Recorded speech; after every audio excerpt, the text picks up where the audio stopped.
ಇದು ಇವರೆಗಿನ ಪ್ರಮುಖ ಸುದ್ದಿ. ಈಗ ಸೂಪರ್ 30 ಪ್ರಸಾರವಾಗುತ್ತೆ.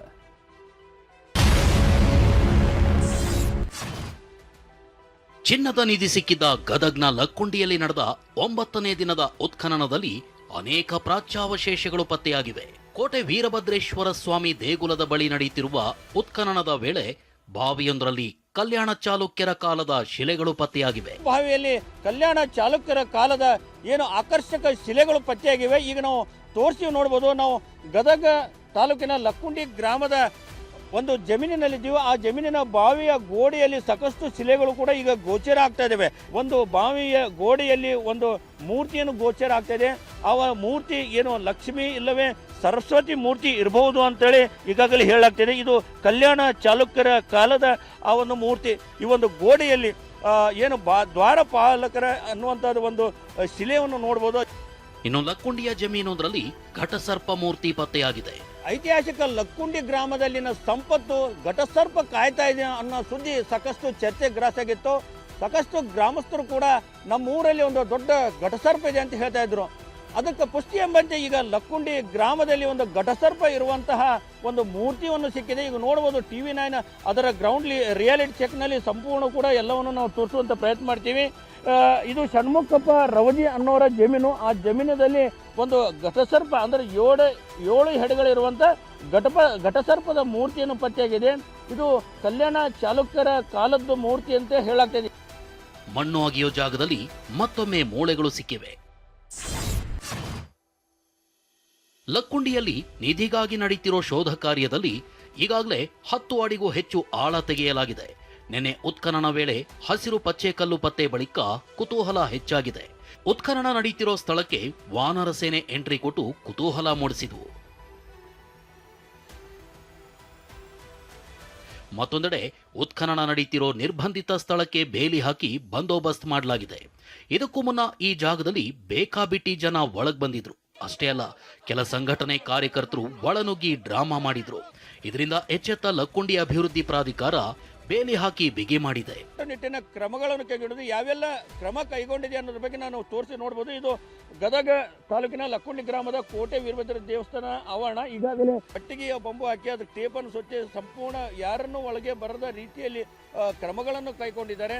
ಯಾಕೆಂದರೆ ನಿನ್ನೆ ಕೂಡ ಸಾಕಷ್ಟು ಜನರು ಒಳಗಡೆ ಬಂದಿದ್ರು. ಜೊತೆಗೆ ಸಂಘಟನೆಯವರು ಬಂದು ಕೂಡ ಗಲಾಟೆ ಆಗಿತ್ತು. ಲಕ್ಕುಂಡಿಯಲ್ಲಿ ನಿಧಿಗಾಗಿ ಉತ್ಖನನ ನಡೆಯುತ್ತಿರೋ ಮಧ್ಯೆ ನಮ್ಮ ಗ್ರಾಮದಲ್ಲೂ ಉತ್ಖನನ ನಡೆಸಿ ಅಂತ ಯಾದಗಿರಿ ಜಿಲ್ಲೆಯ ಹುಣಸಗಿ ತಾಲೂಕಿನ ಮುದನೂರು ಗ್ರಾಮದ ಜನ ಆಗ್ರಹಿಸಿದ್ದಾರೆ. 11ನೇ ಶತಮಾನದಲ್ಲಿ ದೇವರ ದಾಸಿಮಯ್ಯ ಜನಿಸಿದ ಗ್ರಾಮ ಇದಾಗಿದ್ದು, ಕಲ್ಯಾಣ ಚಾಲುಕ್ಯರ ಕಾಲದಲ್ಲಿ ಈ ಗ್ರಾಮ ವಾಣಿಜ್ಯ ಕೇಂದ್ರವಾಗಿತ್ತು. ಯಾದಗಿರಿ ಜಿಲ್ಲೆಯ ಸುರಪುರ ತಾಲೂಕಿನ ಮುದನೂರು ಗ್ರಾಮದಲ್ಲಿ ಸಹಿತ ಉತ್ಖನನ ಆಗ್ಬೇಕಂತೇಳಿ ಇಲ್ಲಿರುವಂತಹ ಗ್ರಾಮಸ್ಥರು ಆಗ್ರಹಿಸಿದ್ದಾರೆ. ಈ ಒಂದು ದೇವಸ್ಥಾನ ಏನಿದೆ, ಸುಮಾರು ಏನು ರಾಮನಾಥ ದೇವಸ್ಥಾನ ಆಗಿರ್ಬೋದು, ದೇವರ ದಾಸಮಯ್ಯ ದೇವಸ್ಥಾನ 11ನೇ ಶತಮಾನದಲ್ಲಿ ನಿರ್ಮಾಣ ಆಗಿರುವಂತಹ ದೇವಸ್ಥಾನಗಳಿದ್ದಾವೆ. ಲಕ್ಕುಂಡಿಗಿಂತ ಸಾಂಸ್ಕೃತಿಕ ಆರ್ಥಿಕವಾಗಿ ಮುದನೂರು ಶ್ರೀಮಂತವಾಗಿದೆ. ಇಲ್ಲಿ ಸರ್ಕಾರ ಉತ್ಖನನ ಕಾರ್ಯ ನಡೆಸಬೇಕು ಅಂತ ಮುದನೂರು ಗ್ರಾಮಸ್ಥರು ಸರ್ಕಾರವನ್ನ ಆಗ್ರಹಿಸಿದ್ದಾರೆ. ನಮ್ಮದು ಒಂದು ದೇವರ ದಾಸಿಮಯ್ಯ ಪ್ರಾಧಿಕಾರನ ರಚನೆ ಮಾಡಬೇಕು. ಮಾಡಿ ನಮ್ಮ ಹತ್ರ ಸುಮಾರು 11ನೇ ಶತಮಾನದ ಚಾಲುಕ್ಯರ ಕಾಲದ ವಾಣಿಜ್ಯ ಕೇಂದ್ರ ಆಗಿತ್ತು ಮುದ್ನೂರು. ಇದು ಸುಮಾರು ಸಿರಿ ಸಂಪತ್ತನ್ನದ. ಈಗ ಹೆಂಗೆ ಲಕ್ಕುಂಡಿ ಉತ್ಪನ್ನಗಳು ಮಾಡಕತ್ತಾರ ಅದೇ ರೀತಿ ಇಲ್ಲಿ ಅಪಾರವಾದ ಮುತ್ತು ರತ್ನಗಳು ಮತ್ತು ಬಂಗಾರಗಳನ್ನು ಮಾರ್ತಕ್ಕಂಥ ಒಂದು ಕೆಲಸ ಮಾಡ್ತಿದ್ರು ರಾಜರು. ಆಮ್ಯಾಗ ಮತ್ತು ಇಲ್ಲಿ ಬಂದ ಪ್ರವಾಸಿ ಕೇಂದ್ರಗಳು. ಬಳ್ಳಾರಿಯಲ್ಲಿ ಜನಾರ್ದನ್ ರೆಡ್ಡಿಗೆ ಸೇರಿದ ಮಾಡೆಲ್ ಹೌಸ್ಗೆ ಬೆಂಕಿ ತಗುಲಿ ಮನೆಯಲ್ಲಿದ್ದ 1,25,00,000 ಮೌಲ್ಯದ ವಸ್ತುಗಳು ಹಾನಿಯಾಗಿವೆ ಅಂತ ರಿಜ್ವಾನ್ ಅನ್ನೋರು ಪೊಲೀಸ್ ಠಾಣೆಗೆ ದೂರು ನೀಡಿದ್ದಾರೆ. ಇನ್ನು ಶಾಸಕ ಭರತ್ ರೆಡ್ಡಿ ಅವರೇ ಹುಡುಗರನ್ನ ಕಳಿಸಿ ಹೀಗೆ ಮಾಡಿಸಿದ್ದಾರೆ ಅಂತ ಮಾಜಿ ಸಚಿವ ಜನಾರ್ದನ್ ರೆಡ್ಡಿ ಆರೋಪಿಸಿದ್ದಾರೆ. ಕಂಪ್ಲೀಟ್ ನಾನು ಹೇಳ್ತಾ ಇದ್ದೀನಲ್ಲ, ನಿಮಗೆ 4 ತಿಂಗಳ ಹಿಂದೆನೇ ಭರತ್ ರೆಡ್ಡಿ ಮತ್ತು ASP ರವಿಕುಮಾರ್ ಇಲ್ಲಿರುವಂಥ ಒಬ್ಬ ಇನ್ಸ್ಪೆಕ್ಟರ್ ಮೇಲೆ ಸಿಕ್ಕಾಪಟ್ಟೆ ಪ್ರೆಷರ್ ಹಾಕಿ ಅರೆಸ್ಟ್ ಆಗಿದ್ದವ್ರನ್ನ ಬಿಡುಗಡೆ ಮಾಡಬೇಕಂದ್ರೂ ಕೂಡ ಸತೀಶ್ ಅವರು ಅರೆಸ್ಟ್ ಮಾಡಿ ಅವ್ರನ್ನ ಕಸ್ಟಡಿ ಕಳಿಸಿದ್ದಾರೆ. ಇವಾಗ ಅವರಿಲ್ಲ, 3 ತಿಂಗಳಲ್ಲಿ ಅವರು ಇಲ್ಲಿಂದ ಟ್ರಾನ್ಸ್ಫರ್ ಆಗಿದ್ದಾರೆ. ಅಂದರೆ ರಾಜಕೀಯವಾಗಿ ಇವರ ಒತ್ತಡಗಳು ಅಧಿಕಾರಿಗಳ ಮೇಲೆ ಹೇಗಿದೆ ಅನ್ನೋದಕ್ಕೆ ಇದೇ ಸಾಕ್ಷಿ. ನಿಮಗೆ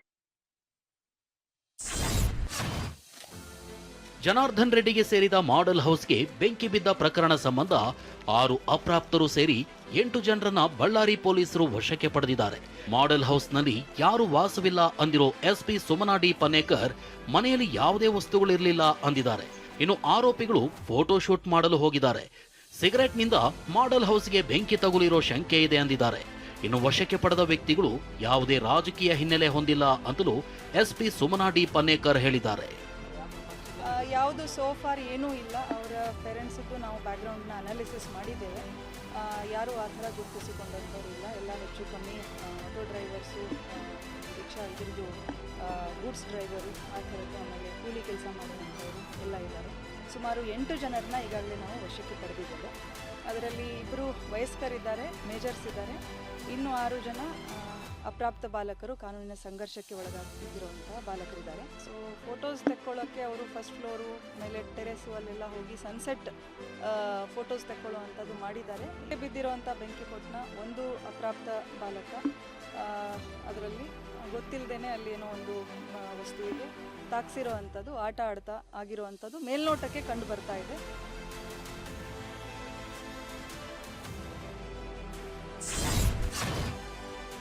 ಹುಬ್ಬಳ್ಳಿಯ ಮಂಟೂರು ರಸ್ತೆಯಲ್ಲಿ 2ನೇ ಹಂತದ 46,000 ಮನೆಗಳ ಹಂಚಿಕೆ ಕಾರ್ಯಕ್ರಮ ನಡೆಯಿತು. 2 ವರ್ಷದ ಹಿಂದೆ ಕೊಲೆಯಾದ ಅಂಜಲಿ ಅಂಬಿಗೇರ ಪೋಷಕರಿಗೆ ಸಿಎಂ ಸಿದ್ದರಾಮಯ್ಯ ಮನೆ ಬೀಗ ಹಸ್ತಾಂತರಿಸಿದ್ರು.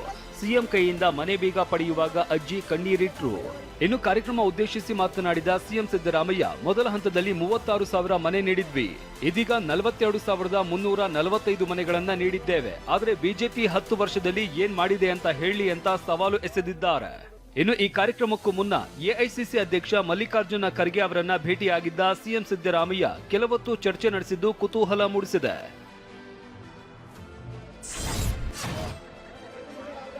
ಹುಬ್ಬಳ್ಳಿಯಲ್ಲಿ ನಡೆದ ಮನೆ ಹಂಚಿಕೆ ಕಾರ್ಯಕ್ರಮದಲ್ಲಿ ಶಿಷ್ಟಾಚಾರ ಉಲ್ಲಂಘನೆ ಆರೋಪಿಸಿ ಬೈಲ್ ಸರ್ಕಲ್ನಲ್ಲಿ ಬಿಜೆಪಿ ಪ್ರತಿಭಟನೆಯನ್ನ ನಡೆಸಿದೆ. ಕಪ್ಪು ಸೀರೆ ತೊಟ್ಟು ಬಿಜೆಪಿ ಕಾರ್ಯಕರ್ತೆಯರು ಪ್ರತಿಭಟನೆಯನ್ನ ನಡೆಸಿದ್ರು.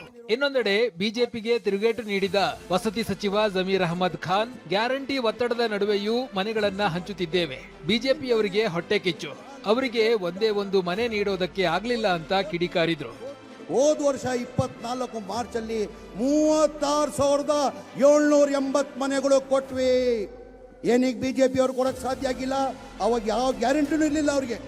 ಜನತಾದಳ ಅವ್ರಿಗೂ ಸಮ್ಮಿಶ್ರ ಸರ್ಕಾರಲ್ಲಿ ಯಾವ ಗ್ಯಾರಂಟಿನೂ ಇರಲಿಲ್ಲ. ನರೇಂದ್ರ ಮೋದಿ ಸಾಹೇಬರು ಮಾಡಿರ್ತಕ್ಕಂಥ ಭಾಷಣಗಳು ಏನೋ ನಮಗೆ ಅಧಿಕಾರಕ್ಕೆ ತಂದ್ರೆ ಡಾಲರ್ನ 20 ರೂಪಾಯಿ 30 ರೂಪಾಯಿನಲ್ಲಿ ಖರೀದಿ ಮಾಡ್ತೀವಿ ಅಂತ ಹೇಳ್ತಾ ಇದ್ರು.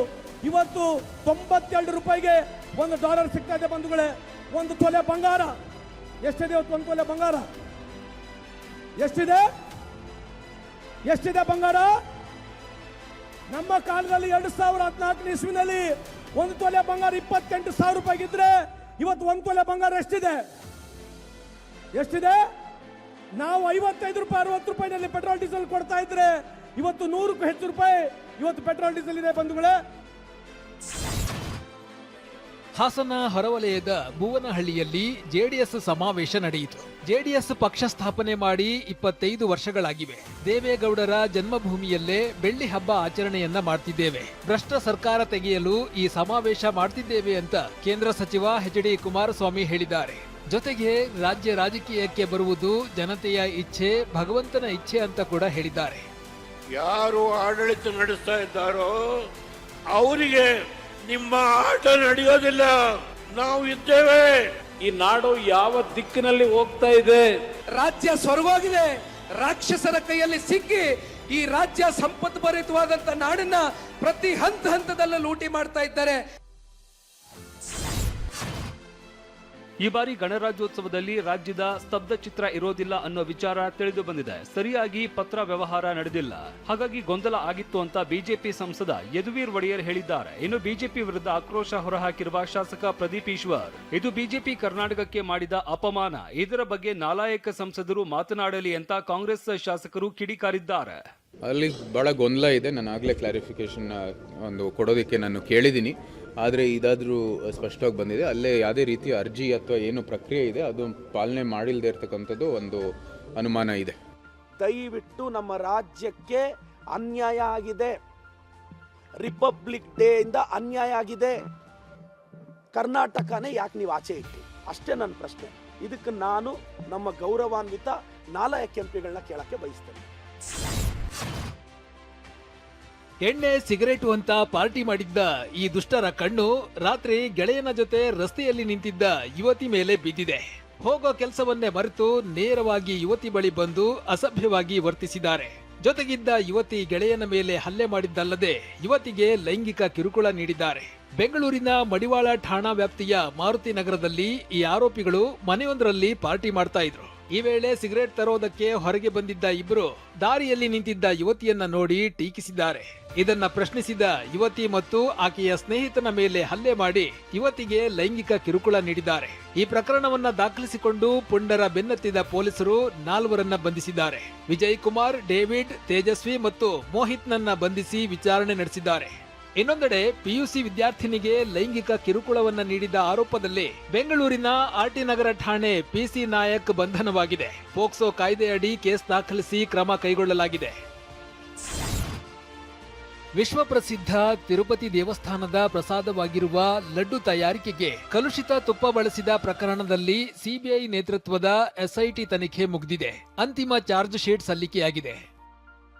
ತಿರುಪತಿ ಲಡ್ಡು ತಯಾರಿಕೆಗೆ ಕಲುಷಿತ ತುಪ್ಪ, ಪಾಮ್ ಆಯಿಲ್ ಬಳಕೆ ಪ್ರಕರಣದ ತನಿಖೆಯನ್ನ ಮುಗಿಸಿ ಅಂತಿಮ ಚಾರ್ಜ್ ಶೀಟ್ ಅನ್ನ ಆಂಧ್ರ ಎಸಿಬಿ ಕೋರ್ಟ್ಗೆ ಸಲ್ಲಿಸಲಾಗಿದೆ. 12 ರಾಜ್ಯಗಳಲ್ಲಿ 15 ತಿಂಗಳು ಎಸ್ಐಟಿ ತನಿಖೆ ನಡೆದಿದ್ದು 36 ಆರೋಪಿಗಳ ಹೆಸರನ್ನ ಚಾರ್ಜ್ ಶೀಟ್ನಲ್ಲಿ ಉಲ್ಲೇಖಿಸಲಾಗಿದೆ. ತಿರುಪತಿಗೆ ಕಳಪೆ ತುಪ್ಪವನ್ನ ಸಾಗಿಸಿದ್ದ ಉತ್ತರಾಖಂಡ್ನ ಭೋಲೆ ಬಾಬಾ ಆರ್ಗಾನಿಕ್ ಡೈರಿಯ ಪೊಮಿಲ್ ಜೈನ್, ವಿಪಿನ್ ಜೈನ್ ಕೂಡ ಆರೋಪಿಗಳು ಎನ್ನಲಾಗಿದೆ. ಟಿಟಿಡಿ ಮಾಜಿ ಅಧ್ಯಕ್ಷ ವೈವಿ ಸುಬ್ಬಾರೆಡ್ಡಿ, ಟಿಟಿಡಿ ಮಾಜಿ ಜನರಲ್ ಮ್ಯಾನೇಜರ್ ಪ್ರಳಯ ಕಾವೇರಿ ಜೊತೆಗೆ 36 ಆರೋಪಿಗಳ ಹೆಸರನ್ನ ಉಲ್ಲೇಖಿಸಲಾಗಿದೆ. 2019 ರಿಂದ 2024 ಈ ಕಳಪೆ ತುಪ್ಪವನ್ನ ಪೂರೈಕೆ ಮಾಡಿರುವ ಹಗರಣ ನಡೆದಿದೆ. ಇದರಲ್ಲಿ 250 ಕೋಟಿ ಮೌಲ್ಯದ ಅವ್ಯವಹಾರ ನಡೆದಿದೆ. 68 ಲಕ್ಷ ಕೆಜಿ ಕಳಪೆ ತುಪ್ಪವನ್ನ ಪೂರೈಸಲಾಗಿದೆ ಅಂತ ಚಾರ್ಜ್ ಶೀಟ್ನಲ್ಲಿ ಉಲ್ಲೇಖಿಸಲಾಗಿದೆ. ಟಿ20 ವಿಶ್ವಕಪ್ನಿಂದ ಬಾಂಗ್ಲಾದೇಶವನ್ನ ಐಸಿಸಿ ಕೈಬಿಟ್ಟಿದೆ. ಬಾಂಗ್ಲಾ ತಂಡದ ಬದಲಾಗಿ ಸ್ಕಾಟ್ಲೆಂಡ್ ತಂಡಕ್ಕೆ ಐಸಿಸಿ ಅವಕಾಶವನ್ನ ನೀಡಿದೆ. ಬಾಂಗ್ಲಾ ವೇಗಿ ಮುಸ್ತಫಿಜುರ್ ರೆಹಮಾನ್ ರನ್ನ ಐಪಿಎಲ್ನಿಂದ ಹೊರಹಾಕಿದ್ದಕ್ಕೆ ಕಿಚ್ಚು ಹೊತ್ತಿಕೊಂಡಿತ್ತು. ಇದೀಗ ಪಾಕಿಸ್ತಾನ ಕ್ರಿಕೆಟ್ ಮಂಡಳಿ ಟಿ20 ವಿಶ್ವಕಪ್ ಬಗ್ಗೆ ಖ್ಯಾತಿ ತೆಗೆದಿದೆ. ಬೆಂಗಳೂರು ನಗರದಲ್ಲಿಂದು ಟೊಯೋಟಾ ಕಂಪನಿ ಜಾಲಹಳ್ಳಿ ಸಂಚಾರ ಪೊಲೀಸ್ ಸಹಯೋಗದೊಂದಿಗೆ ವಾಹನ ಸವಾರರಿಗೆ ರಸ್ತೆ ಸುರಕ್ಷತಾ ಜನಜಾಗೃತಿ ಕಾರ್ಯಕ್ರಮ ಆಯೋಜಿಸಿತ್ತು. ಜಾಲಹಳ್ಳಿ ಸಿಗ್ನಲ್ನಲ್ಲಿ ಸ್ಲೋಗನ್ ಬೋರ್ಡ್ ಹಿಡಿದು ನಿಂತ ಟೊಯೋಟಾ ಸಿಬ್ಬಂದಿ ವಾಹನ ಸವಾರರು ಪಾಲಿಸಬೇಕಾದ ನಿಯಮಗಳ ಬಗ್ಗೆ ಅರಿವು ಮೂಡಿಸಿದ್ರು.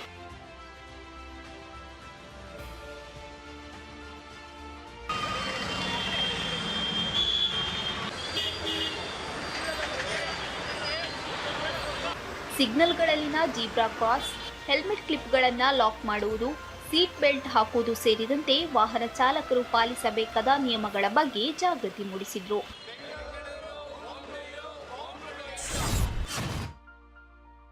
ಕಳೆದ 24 ಗಂಟೆಗಳಲ್ಲಿ ಜಮ್ಮು ಮತ್ತು ಕಾಶ್ಮೀರದಲ್ಲಿ ನಿರಂತರ ಹಿಮಪಾತದಿಂದ ಸಾರಿಗೆ ವ್ಯವಸ್ಥೆ ಇಡೀ ಅಸ್ತವ್ಯಸ್ತಗೊಂಡಿದೆ. ಶುಕ್ರವಾರ ವಿಮಾನ ಸಂಚಾರವನ್ನು ಸ್ಥಗಿತಗೊಳಿಸಲಾಗಿತ್ತು. ಇದೀಗ ಶ್ರೀನಗರದ ವಿಮಾನ ನಿಲ್ದಾಣದಲ್ಲಿ ಹಿಮ ತೆರವು ಕಾರ್ಯ ನಡೆದಿದೆ.